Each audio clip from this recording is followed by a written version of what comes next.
ইরানের ক্ষেপণাস্ত্র হামলায় সৌদি আরবে নিহত বাংলাদেশি প্রবাসী যুবক মোশাররফ হোসেনের মরদেহ দেশে পৌঁছেছে। বিকেলে জানাজা শেষে টাঙ্গাইলে নিজ বাড়িতেই দাফন করা হবে মরদেহ। বিমানবন্দরে পররাষ্ট্র প্রতিমন্ত্রী জানান, মধ্যপ্রাচ্যে চাকুরিরত সকল বাংলাদেশিদের নিরাপত্তা সহ আটকে পড়াদের সব ধরনের সহায়তার ব্যবস্থা করেছে সরকার। প্রিয় জন্মভূমিতে ফিরল মোশাররফ হোসেনের মরদেহ। যে দুহাত কাজ করে পরিবারের মুখে হাসি ফোটাতো, সেই হাত আজ চিরতরে স্তব্ধ।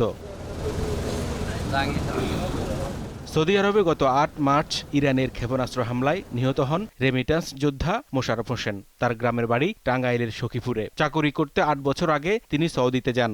দেশে তার বৃদ্ধ মা বাবা, স্ত্রী ও 2 সন্তান রয়েছে। ঢাকার হযরত শাহজালাল আন্তর্জাতিক বিমানবন্দরে শুক্রবার সকালে ৮ নম্বর গেটে তার মরদেহ পৌঁছালে তৈরি হয় এক হৃদয় বিদারক দৃশ্য। মরদেহ গ্রহণ করেন প্রবাসী কল্যাণ ও বৈদেশিক কর্মসংস্থান মন্ত্রী এবং পররাষ্ট্র প্রতিমন্ত্রী।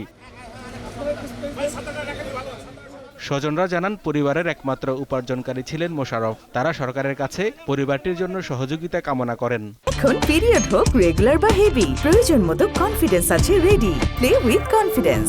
একটা কোম্পানিতে পরিচ্ছন্নতা কর্মী হিসাবে কাজ করতো, প্রায় 8 বছর যাবত ওখানে কাজ করতো আর কি। পরিবারের একমাত্র সন্তান এবং খুব দরিদ্র পরিবারের সন্তান সে। সরকার এই পরিবারটারে একটু সাহায্য সহযোগিতা করে ওই 2টি সন্তান যেন মানুষ হতে পারে। সকল আনুষ্ঠানিকতা শেষে মরদেহ হস্তান্তর করা হয় পরিবারের কাছে। এ সময় প্রবাসী কল্যাণ ও বৈদেশিক কর্মসংস্থান মন্ত্রী জানান, মোশাররফের পরিবারের দায়িত্ব নিয়েছে সরকার। পররাষ্ট্র প্রতিমন্ত্রী কথা বলেন উত্তপ্ত মধ্যপ্রাচ্যে প্রবাসী বাংলাদেশিদের নিয়ে। সাময়িকভাবে তাদেরকে আমরা আর্থিক সহযোগিতা করব এবং পাশাপাশি তাদের বাচ্চাদের লেখাপড়ার ব্যবস্থা করব। তাদের পারিবারিক অবস্থা বুঝে আমরা যা যা করার, আমাদের সংশ্লিষ্ট সংসদ সদস্যরাও আছেন, সবাই মিলে আমরা এটা সমাধান করব। আমাদের প্রথম প্রায়োরিটি হচ্ছে আমাদের বাংলাদেশি নাগরিকদেরকে সুরক্ষিত রাখা। তো তাদের সুরক্ষার জন্য আমরা যা যা করণীয়, আমাদের মিশনগুলো স্ব দেশগুলোতে সক্রিয় আছে, আমাদের নাগরিকদের সাথে তাদের যোগাযোগ আছে। যারা যারা আসা সম্ভব, ফেরত আনা সম্ভব, তাদেরকে আমরা ফিরিয়ে নিয়ে আসবো এবং পরিস্থিতি অনুযায়ী আমরা সেটা করব। ইরানে চালানো যুক্তরাষ্ট্র ও ইসরায়েলের যৌথ আগ্রাসন শুরুর পর মধ্যপ্রাচ্যে এ পর্যন্ত নিহত হয়েছে অন্তত 5 বাংলাদেশি।